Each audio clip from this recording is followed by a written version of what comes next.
तो आइए अब हम समझते हैं क्वेश्चन नंबर 11 को। 11 में दो क्वेश्चन है, तो एक एक करके हम लोग सॉल्व करेंगे क्वेश्चन को। देखिए क्या बोला, एक वृत्त का अर्ध व्यास 6 सेंटीमीटर तथा केंद्र O है। तो हमारे पास एक वृत्त है, तो इस वृत्त का जो केंद्र है ना वो O है, और यहां बोला है कि अर्ध व्यास जो है ना वो 6 सेंटीमीटर का है। अर्ध व्यास जो है वो कितना है, 6 सेंटीमीटर का है। अर्ध व्यास का मतलब समझते हैं क्या, ये पूरा व्यास है, ठीक है। तो अर्ध व्यास क्या है, यानी कि आधा व्यास। आधा व्यास का मतलब क्या, यहां से लेकर के यहां तक। तो इसको हम लोग बोलते क्या है, यानी कि त्रिज्या बोलते हैं। तो हमारे पास त्रिज्या जो है ना वो 6 सेंटीमीटर का है। तो आर का मान कितना हमारे पास, 6 सेंटीमीटर, ठीक है। एक त्रिज्यखंड AOB इस प्रकार है कि कोण AOB बराबर 30 डिग्री। तो हमारे पास AOB एक त्रिज्यखंड है, AOB, इसका जो कोण है ना ये 30 डिग्री का है। समझ के बात को ना। तो पहला क्वेश्चन बोला कि लघुचाप AB की लंबाई कौन सी है। तो हम निकालेंगे यहां पर लघुचाप AB की लंबाई। देखिए लघुचाप हमारे पास है क्या, AB। तो ये हमारे पास लघुचाप AB है ना, ये दीर्घ चाप है हमारे पास AB, ठीक है। तो हमको लघुचाप यहां पर देखना है ना। तो इसकी लंबाई हमको निकालना है। आपको पता होना चाहिए कि जो चाप की लंबाई का फॉर्मूला होता है वो क्या होता है, ठीक है। तो थीटा बटे में 360 2 पाई आर होता है, ठीक है। क्या हो जाएगा, थीटा बटे में 360 2 पाई आर। समझ गए ना। देखिए हमारे पास ऑप्शन है ABCD ऐसे करके, हमको इसमें सेलेक्ट करना है कौन सा आंसर हो पाएगा। थीटा का मान कितना हमारे पास 30 डिग्री है, 30 तक लेंगे, बटे में 360 हो जाएगा, गुणे 2 पाई, और आर का जो मान हमारे पास है वो 6 आया है, मैंने अभी निकाला था। तो यहां पर रख लेंगे 6।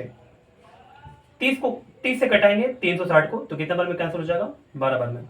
6 दूरी का कितना हो जाएगा 12, और 2 से 2 कट जाएगा। तो हमारे पास जो आंसर आया वो पाई आ गया, ठीक है। तो हमने अभी तक चाप की लंबाई निकाला हुआ है, तो यहाँ पर सेंटीमीटर लिख देंगे, ठीक है।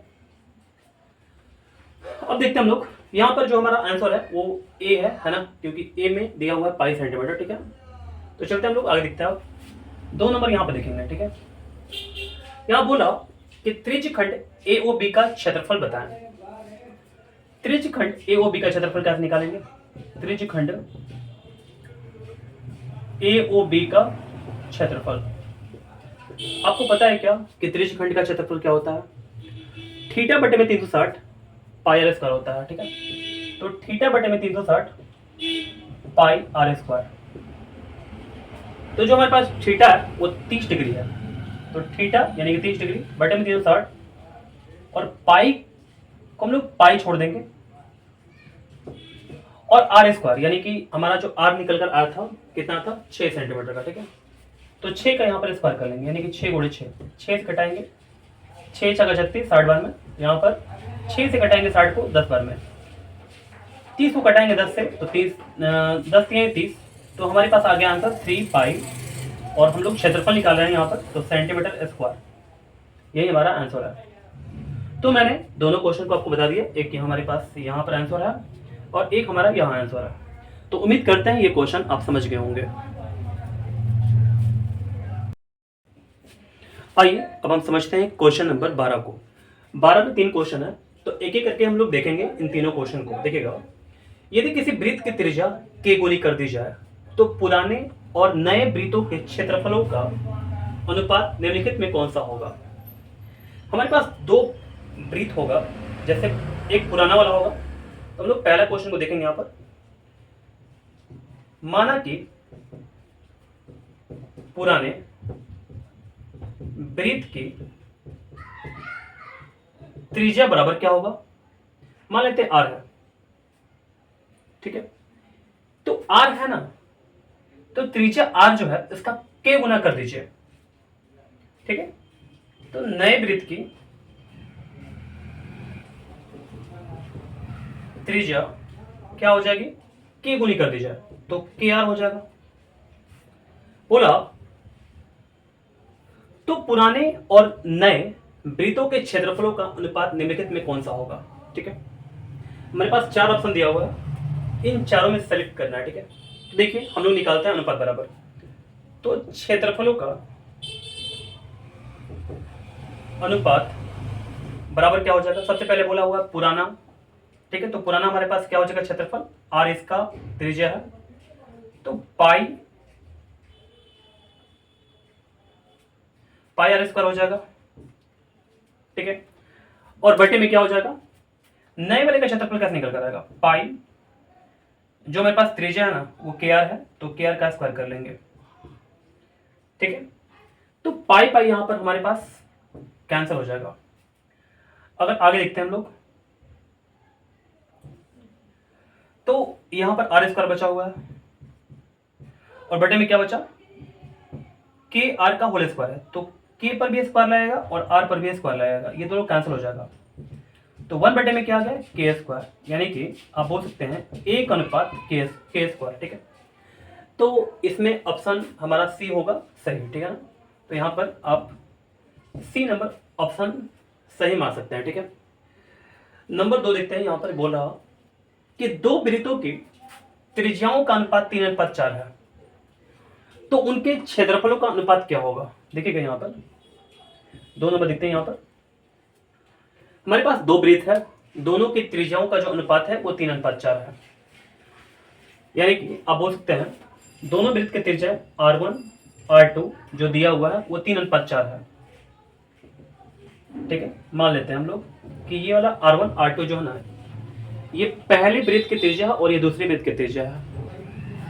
ठीक है, तो उनके क्षेत्रफलों का अनुपात क्या होगा? देखिए, क्षेत्रफलों का अनुपात बराबर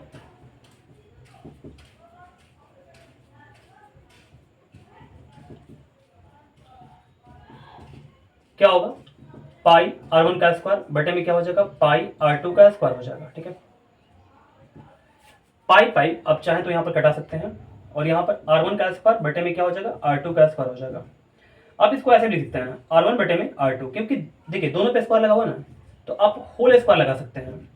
और R1 बटे में R2 जो है ना, यानी कि इस दोनों का जो अनुपात दिया हुआ है 3:4 दिया हुआ है, आप इसको ऐसे भी लिख सकते हैं। देखिए R1 अनुपात R2 है ना, तो R1 बटे में R2 और 3/4 ऐसे भी करके लिख सकते हैं आप। ठीक है ना, ये आप देखें या ये देखें, बात तो बराबर है। तो R1 बटे में R2 का मान कितना है? 3/4 है, 3/4 का स्क्वायर कर लेंगे, तो हमारे पास जो आंसर आएगा, थोड़ा सा यहाँ पर देख लीजिएगा, इसके बाद आपको शायद नहीं दिख सकता है। तो 3 का स्क्वायर कितना होता है? 9, और बटे में कितना हो जाएगा? 16। ठीक है, हमारे पास जो आंसर आ गया 3 बटे में 16 आ गया। इसको आप ऐसे लिख सकते हैं, और 9 बटे में 16 आ गया, सॉरी, तो 9:16 हमारा आंसर है। तो उम्मीद करते हैं ये 2 नंबर आप क्वेश्चन जो है ना, ये अच्छे से समझ गए होंगे। ठीक है, अब देखते हैं हम लोग नंबर 3।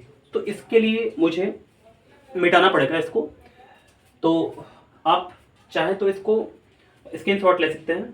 ठीक है, तो चलिए हम देखते हैं अब आगे।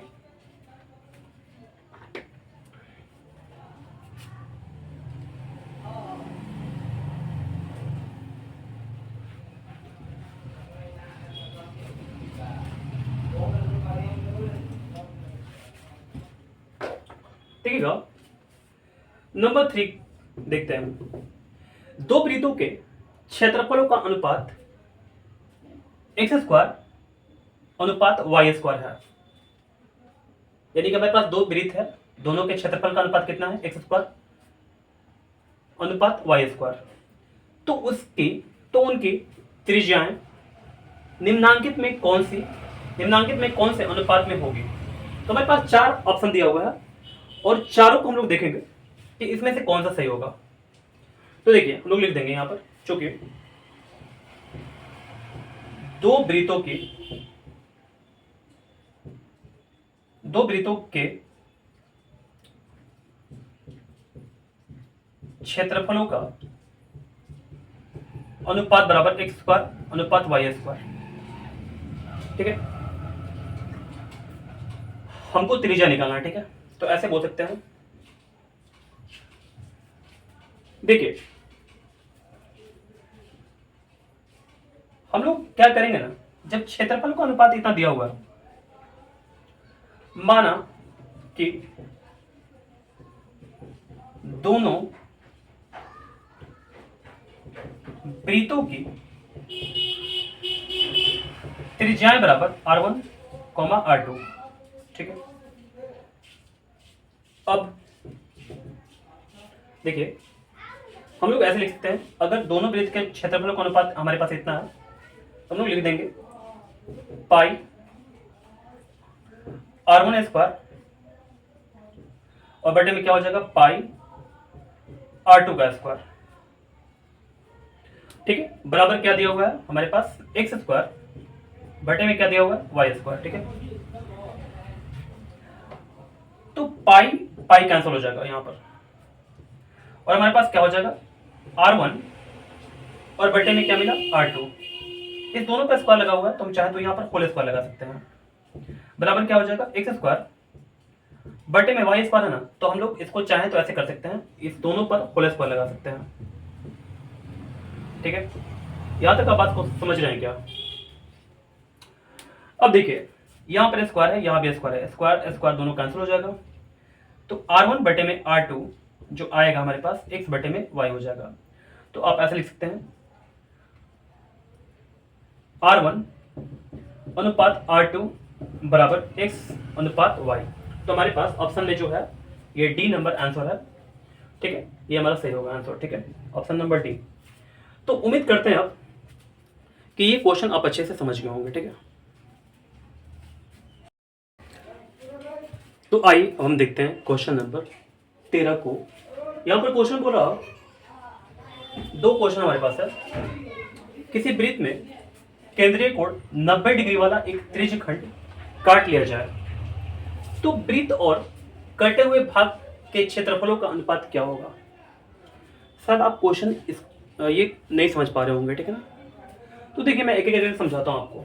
हमारे पास कोई वृत्त है, ठीक है, जैसे हमारे पास एक वृत्त है ऐसे करके, ठीक है, में केंद्रीय कोण 90 डिग्री वाला, यहां पर केंद्रीय कोण 90 डिग्री वाला, 90 डिग्री हमारे पास हो गया वाला एक त्रिज्य खंड काट लिया गया। काट लिया जाए तो इस त्रिज्य खंड को काट लिया जाता है, ठीक है। तो हमारे पास त्रिज्य खंड काट लिया गया ऐसे करके, समझ गए? इसको मैंने यहां पर काट कर निकाल दिया, यहां पर 90 डिग्री का आपका कोण, ठीक है।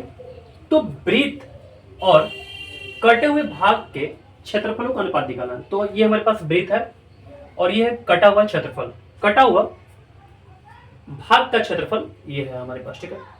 इस दोनों का यानी कि वृत्त का और इसका क्षेत्रफलों का अनुपात निकालना है। तो देखिए हम लोग लिखेंगे यहां पर वृत्त, पहला हमारे पास यहां पर है वृत्त और कटे हुए भाग के क्षेत्रफलों का अनुपात बराबर क्या हो पाएगा?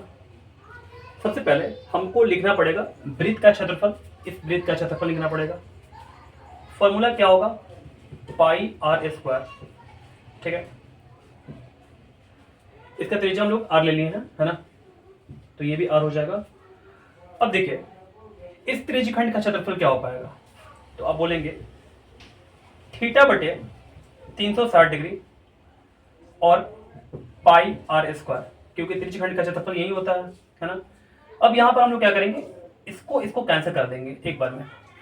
यहां पर क्या हुआ, एक बटे में थीटा का मान कितना हमारे पास 90 डिग्री है, 90 बटे में 360 हो जाएगा, ठीक है।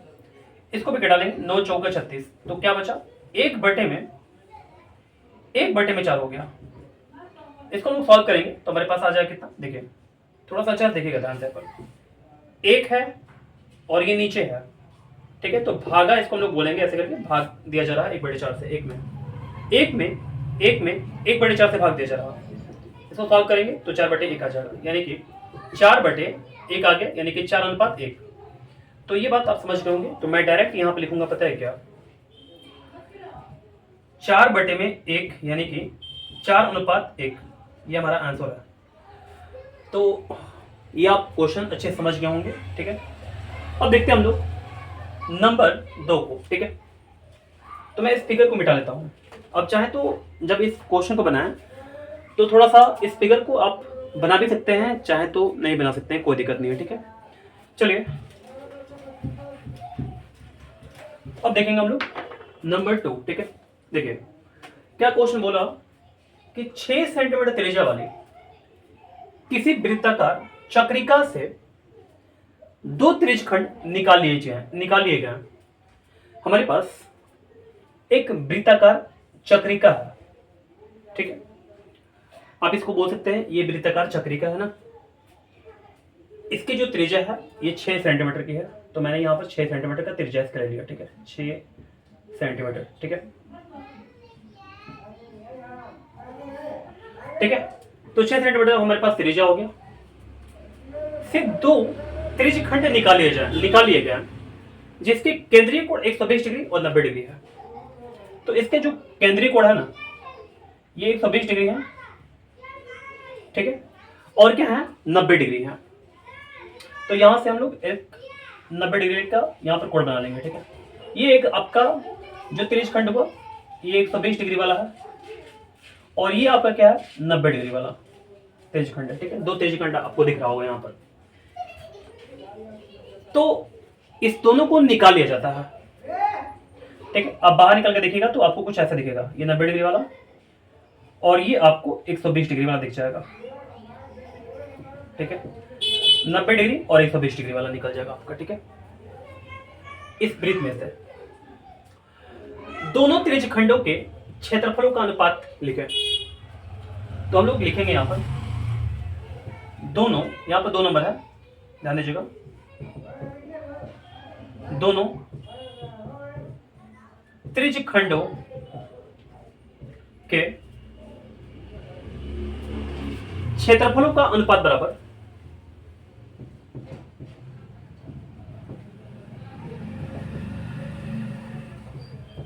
क्या हो पाएगा। तो सबसे पहले जो दिया हुआ ना उसको हम लोग लिखेंगे 120 डिग्री वाला दिया हुआ है, तो ये 120 डिग्री वाला है। इसका त्रिज्या 6 सेंटीमीटर और इसका भी त्रिज्या क्या है 6 सेंटीमीटर आपका है, ठीक है। तो सबसे पहले इसका हम लोग क्षेत्रफल निकालेंगे। तो थीटा बटे में 360 डायरेक्ट लिख देते हैं 120 बटे में 360 पाई आर स्क्वायर, पाई और आर का मान कितना हमारे पास 6 है, आर स्क्वायर यानी कि 6 का स्क्वायर बटे में क्या हो जाएगा इसका क्षेत्रफल यानी कि थीटा बटे में 360 पाई आर का मान कितना हमारे पास 6 है, इसका स्क्वायर कर लेंगे। ये दोनों आपको बराबर दिख रहा होगा तो हम लोग दोनों कैंसिल करा देंगे। 12 तिहाई 36, 9 चौका 36, तो ऊपर क्या बचा हमारे पास 1/3 और नीचे क्या बचा 1/4। ये आपको सॉल्व करने आना चाहिए। अगर आप नहीं जानते इसको सॉल्व करना तो देखिए मैंने कई बार अपने वीडियो में आपको बताया हुआ है, लेकिन एक बार फिर से देखिएगा। 1/3 है ना, 1/3 हो गया भागा 1/4 है, 1/4 हो गया। 1/3 गुणा कर लेंगे, 4 ऊपर चला जाएगा और 1 नीचे आ जाएगा, तो आंसर क्या आएगा 4/3 आ जाएगा, ठीक है। तो 4/3, ठीक है, समझ गए। इसको हम लिख सकते हैं ऐसे करके 4:3, ये हमारा आंसर है। तो हमें पास दोनों त्रिज्यखंडों के क्षेत्रफलों का अनुपात आ गया 4:3। तो उम्मीद करते हैं कि ये दोनों ही क्वेश्चन आपको समझ में आ गया होगा, दोनों ही अच्छे क्वेश्चन है, ठीक है ना। तो अगर आप ध्यान देंगे, इसको ध्यान से समझेंगे, मेरी बातों को सुनिएगा अच्छा से, तो पक्का आपको समझ में आ जाएगा, ठीक है। नहीं आया समझ में फिर से बैक कीजिए और पीछे जाइए, ठीक है, और फिर से देखिए, आपको पक्का समझ में आ जाएगा, ठीक है। तो आइए अब हम समझते हैं क्वेश्चन नंबर 14 को। यहाँ पर क्वेश्चन बोला कि एक पहिए का व्यास 4 मीटर है, तो 400 चक्करों में वह कितनी दूरी तय करेगा। हमारे पास एक पहिया है, इसका जो व्यास है ना ये 4 मीटर का है, ठीक है। तो जो हमारे पास पहिए का व्यास है वो कितना है 4 मीटर का है, ठीक है। बोला कि 400 चक्करों में वह कितनी दूरी तय करेगा। अगर मैं आपसे पूछूं कि एक चक्कर में ये कितना दूरी तय करेगा। तो मान लीजिए जिस पॉइंट पर ये खड़ा है, इस पॉइंट पर ये खड़ा है, ठीक है, ये चल करके यहाँ पर आया, तो इसने एक चक्कर कंप्लीट कर दिया, ठीक है। तो जो कुल दूरी इसके द्वारा तय किया गया होगा ये यहाँ से लेकर यहाँ तक होगा। एक चक्कर में इसके द्वारा तय की गई दूरी कितना होगा, यहाँ से यहाँ तक होगा। मैं अगर पूछूं आपसे कि इसका जो लंबाई होगा ना किसके बराबर होगा, तो इसके एक चक्कर के बराबर होगा। यानी कि हम बोल सकते हैं कि हमको परिधि निकालना है इसका, ठीक है। तो पहिए की परिधि, ठीक है, हम लोग निकालेंगे पहिए की परिधि। फॉर्मूला क्या लगाएंगे, 2πr, ठीक है। 2 रख लेंगे, पाई की जगह पाई रख लेंगे। r का जो मान है वो कितना आएगा, व्यास हमारे पास 4 दिया हुआ है। तो अगर हम लोग त्रिज्या निकालना चाहें तो कैसे निकालेंगे त्रिज्या, तो त्रिज्या हमारा आ जाएगा 2 मीटर का, ठीक है। हम लोग लिख सकते हैं यहाँ पर 2, ठीक है। 2 दूनी का 4 पाई हो जाएगा, ठीक है, और यहाँ पर मीटर हो गया, ओके। जो पहिए का परिधि हमारे पास आया ना वो 4 पाई आ गया। एक बार में इसके द्वारा, इस पहिए के द्वारा तय की गई कुल दूरी जो होगी वो 4 पाई होगी, ठीक है। 400 चक्कर लगाने में कुल जो दूरी होगा वो कितना होगा, तो हम लोग लिखेंगे अब पहिए द्वारा 400 चक्कर में तय की गई कुल दूरी बराबर कितना होगा, यानी कि 400 गुणे एक बार में 4 पाई तय कर रहा, तो 400 बार में कितना होगा, 4 पाई में 400 से गुणा कर देंगे, 4 चौका 16, 100 पाई हो जाएगा मीटर, ठीक है। तो हमारा जो ऑप्शन है वो सी सही होगा। तो उम्मीद करते हैं कि ये क्वेश्चन आप समझ गए होंगे। तो आइए अब हम समझते हैं क्वेश्चन नंबर 15 को। यहाँ पर क्वेश्चन बोला कि किसी वृत्ताकार समान चौड़ाई वाले रास्ते का बाहरी घेरा 20 पाई मीटर तथा भीतरी घेरा 18 पाई मीटर है, रास्ते की चौड़ाई निकाले। देखिए मैं एक एक करके समझाता हूँ क्वेश्चन को। ये क्वेश्चन क्या बोलना चाह रहा है, हमारे पास वृत्ताकार समान चौड़ाई वाले रास्ता का जो बाहरी घेरा है ना, जैसे हमारे पास ये वृत्ताकार समान चौड़ाई वाला हमारे पास रास्ता है, जैसे ये समान चौड़ाई का मतलब क्या, यानी कि इसका जो चौड़ाई है ना, रास्ते का चौड़ाई, इधर से देखें चाहे इधर से देखें, चाहे इधर से देखें चाहे इधर से देखें, हर जगह आपको बराबर ही चौड़ाई मिलेगा। तो समान चौड़ाई वाले रास्ता का बाहरी घेरा 20 पाई है। ये जो घेरा आप देख रहे हैं ना, बाहरी घेरा, ये आपका 20 पाई है, ठीक है। कितना है, 20 पाई है मीटर। तथा भीतरी घेरा जो है ना वो 18 पाई है। भीतरी घेरा कितना है, 18 पाई है मीटर। रास्ते की चौड़ाई निकालना है, ठीक है। तो चलिए सबसे पहले हम लोग क्या करते हैं, मानते हैं, ठीक है ना। माना कि बाहरी त्रिज्या बराबर कितना हो जाएगा, r1, हमने मान लिया। भीतरी जो त्रिज्या होगी उसको मैंने मान लिया r2, ठीक है। चूंकि बाहरी घेरा बराबर कितना है, 20 पाई, तो पता है हम लोग क्या बोलेंगे, जो घेरा है ना, आप इसको बोल सकते हैं कि ये क्या है, यानी कि ये आपका परिधि है। घेरा मतलब क्या, यानी कि वृत्त में अगर घेरा देगा तो आप इसको मानिएगा कि परिधि है ना। तो परिधि का जो फॉर्मूला होता है वो क्या होता है, 2 पाई, और हम लोग r1 लिखेंगे क्योंकि जो बाहरी त्रिज्या वो कितना है, r1 है। अगर आप यहां से यहां तक देखें ना तो ये बाहरी त्रिज्या है, ठीक है, और ये आपका भीतरी त्रिज्या है, ठीक है। समझना ना बात क्या, तो यहाँ पर लिख देंगे हम लोग 20 पाई। पाई से पाई कैंसिल हो जाएगा, 2 से घटाएंगे, 2 दहिया 20, इसलिए r1 बराबर कितना हो गया, 10 मीटर, ठीक है। अब देखिएगा, अब या और लिख दीजिए, और चूंकि भीतरी त्रिज्या, भीतरी घेरा बराबर 18 पाई है, इसलिए फॉर्मूला लगाएंगे हम लोग, 2 पाई R2 इक्वल टू कितना हो जाएगा 18 पाई, पाई से पाई कैंसिल हो जाएगा, 2 9 18, इसलिए R2 का जो मान आएगा वो 9 आ जाएगा मीटर। समझ गए बात को। रास्ते की चौड़ाई निकालना है मुझे। देखिए रास्ते की चौड़ाई कैसे निकालेगा, अगर ये पूरा जितना लंबा है ना, ये जो त्रिज्या है हमारा, ठीक है, अगर इसमें से हम लोग यहां से यहां तक कट कर दें तो हमको रास्ते की चौड़ाई निकल जाएगा। ठीक है, तो हम लोग क्या करेंगे, ऐसे करके लिखेंगे, रास्ते की चौड़ाई बराबर, ठीक है, ये पूरा कितना है, ये R1 है, ये कितना है, तो ये R2 है। अगर पूरे बड़े वाले में से, इतना बड़े वाले में से इतना हम कट कर दें तो हमारे पास ये मिलेगा, यानी कि रास्ते की चौड़ाई मिलेगा। तो R1 हमारे पास कितना है, 10 मीटर आ गया, R2 हमारे पास कितना है, 9 मीटर आ गया, दोनों घटा लेंगे हमारे पास कितना आ जाएगा, 1 मीटर आ जाएगा। तो 1 मीटर हमारा रास्ते की जो चौड़ाई है ना वो निकल कर आ जाएगा। तो उम्मीद करते हैं ये क्वेश्चन आप समझ गए होंगे।